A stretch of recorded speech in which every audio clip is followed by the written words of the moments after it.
Anyway, it is my pleasure now to move on to an award ceremony. And I'm going to be giving the Voice of Reason Award to Art Robinson. Art Robinson is the reason many of us are in this room. If it wasn't for him, we wouldn't be here. Way back, 1997, 1998, when the Kyoto Protocol was first being proposed, Art Robinson was one of those pioneers who saw that the science had been hijacked by the left, that people were being lied to, and that real scientists all across the country, all across the world, were being ignored.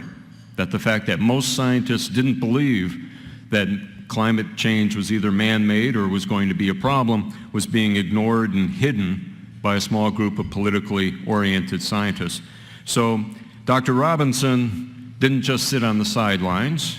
He made a critical decision. He said, let's organize a petition that we can ask scientists to sign that says that we don't believe global warming is a crisis. And he hatched the petition project. It's a very short statement, and I'm going to read it to you in full. It says, we urge the United States government to reject the global warming agreement that was written in Kyoto, Japan in December 1997, and any other similar proposals. The proposed limits on greenhouse gases would harm the environment, hinder the advance of science and technology, and damage the health and welfare of mankind. There is no convincing scientific evidence that human release of carbon dioxide, methane, or other greenhouse gases is causing or will in the foreseeable future cause catastrophic heating of the Earth's atmosphere and disruption of Earth's climate. Moreover, there is substantial scientific evidence that increases in atmospheric carbon dioxide produce many beneficial effects upon the natural plant and animal environments of the Earth. Period. Signed by 31,000 scientists, over 9,000 of whom have PhDs.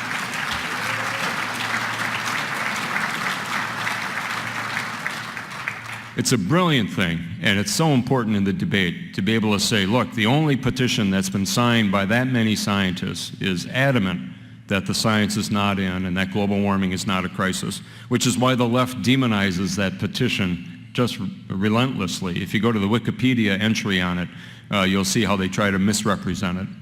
So Dr. Robinson is a distinguished chemist. He's the co-founder of the Oregon Institute of Science and Medicine. He's the editor of Access to Energy, an outstanding newsletter on energy policy and environmental issues.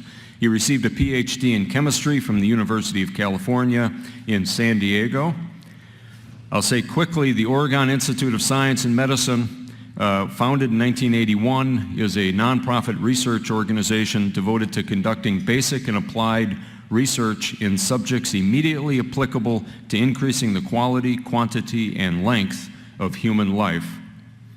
And one word about access to energy, go online, look it up, sign up for it, because it's a delightful thing to be able to read.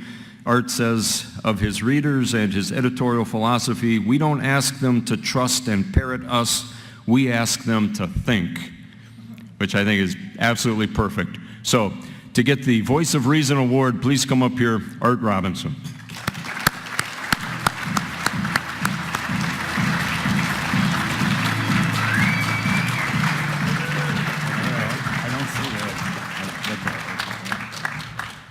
Thank you very much. You know, the greatest scientist who ever lived was Isaac Newton. And if you understand anything about his work, it's very hard to think of his work without almost having tears in your eyes. Newton, and in Albert Einstein's terms, we can say Newton did this work. Einstein said he was privileged to do this work. But at the end of his life, this man, obviously our greatest scientist, said of himself this. He said, I do not know what I may appear to the world, but to myself, I'm just like a small boy playing by the seashore, occasionally noticing a more beautiful pebble or shell, while the great ocean of truth goes undiscovered before me.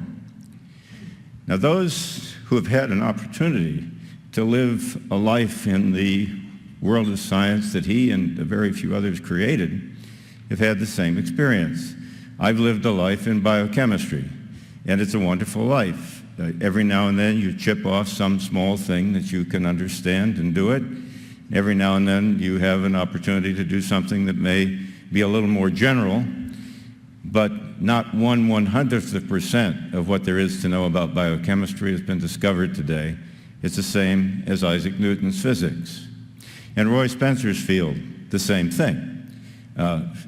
He decided to spend a life in climate science, studying the atmosphere, the oceans, and so forth, and it's the same thing. And I understand the wonderful life that he has had in that. And I can also imagine what it must be like when he's happily enjoying this and a whole gaggle of politicos roll up, dragging a bunch of obsolete hypotheses and demand to turn off the world's energy supplies on the basis of claims about his field, while billions of people are trying to lift themselves from poverty and tyranny using those energy supplies.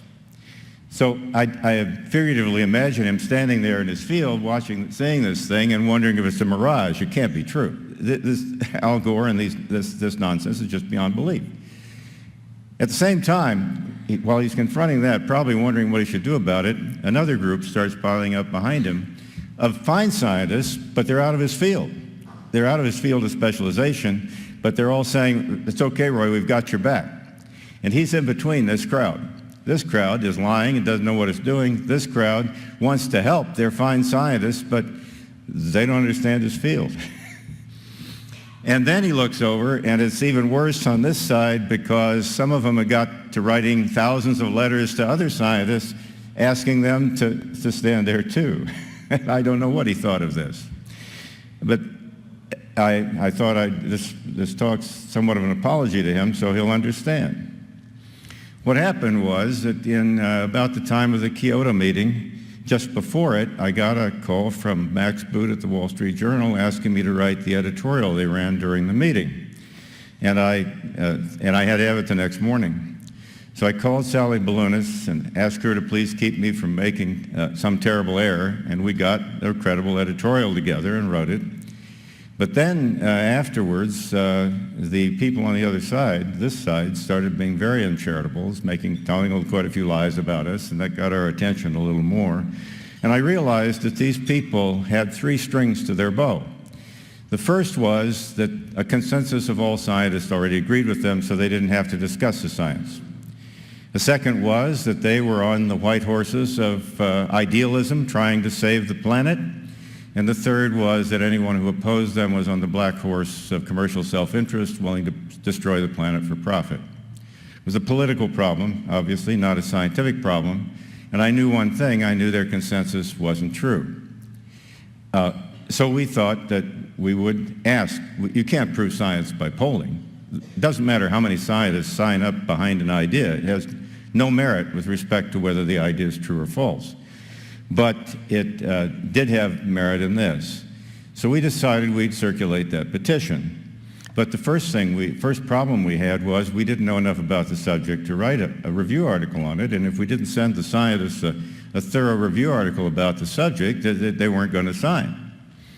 So we started a study, and first time it was a group of us doing it, the second time Noah and I and our colleagues. And we had one tremendous benefit. We had Willie Soon. Willie Soon, I mentioned before, a couple days ago, is an American wild card. But he also is a certified genius.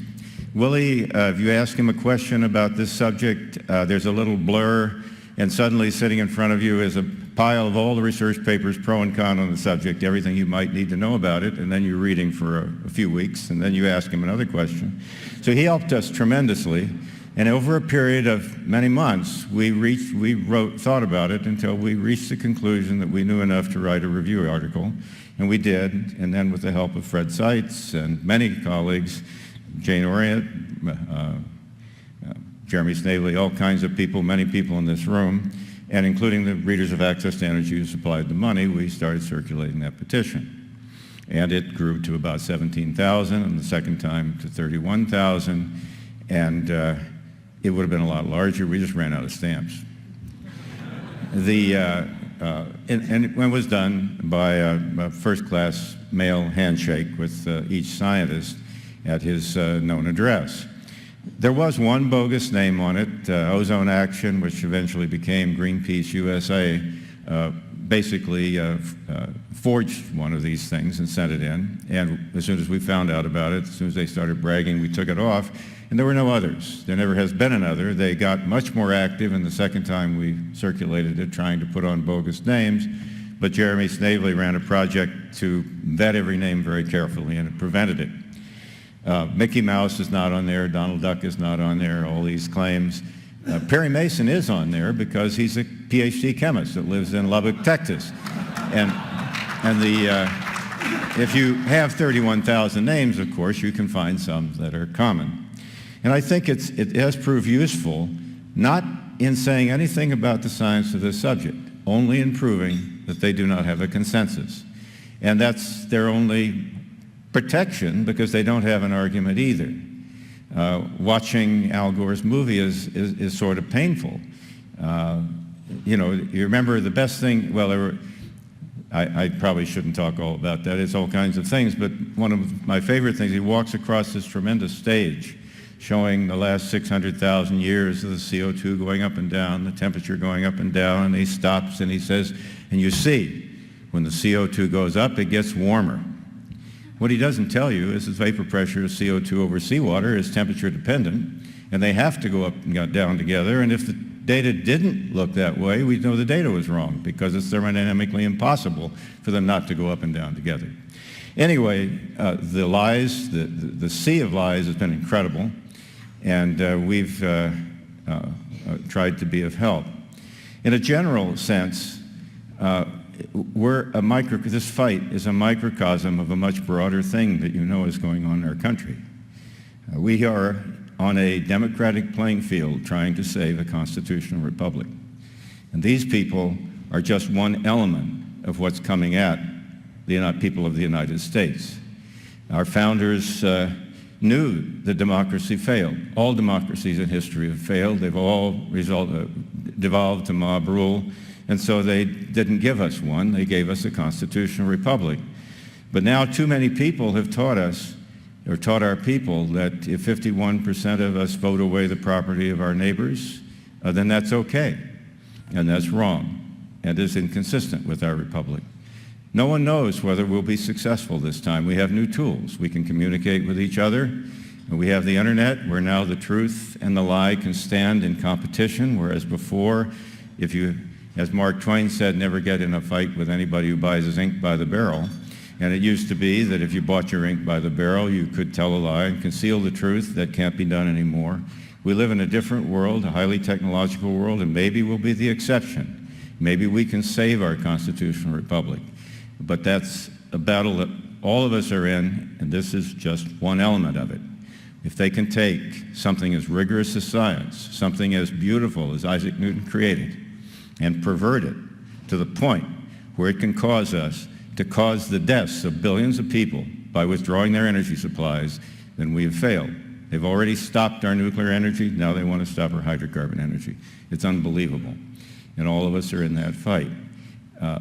We haven't done, I don't think, we've worked hard in our own science. We've never made any discovery in climate science, but we wind up, these two groups that Roy Spencer had to deal with, this group is getting bigger and bigger and more alarmed, and they are more and more educating themselves about his field of specialization, and I hope they're helping. But that's where we are, and this is a battle we must win. And if the more you get into it, the more you are lied about, and you get kind of used to that, and you understand what these people are. That's about all I have to say about it. The petition proved that there was no consensus, and events later proved more that there's no consensus. The review article we managed to write after many months of study is mostly correct, but there are many new things that can be said about it.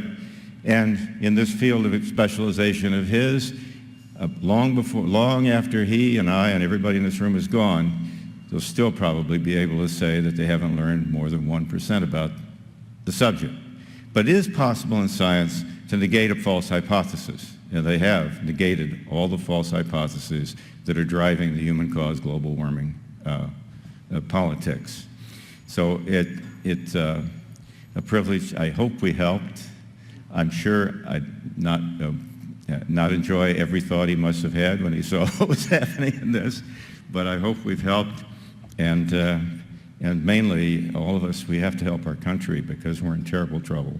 And the world depends upon us because if our example disappears, we could move for 1,000 years into another dark age. So this is a battle we're all in, whether we like it or not. Thank you.